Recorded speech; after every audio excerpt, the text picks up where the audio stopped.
It's the Malaysia Grand Prix. It's time to bring the action. Who starts best? How are the Red Bulls from the second row?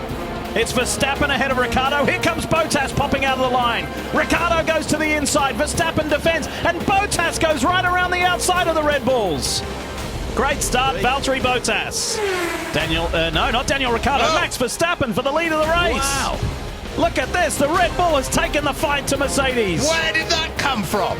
That's how we do it. What a mate.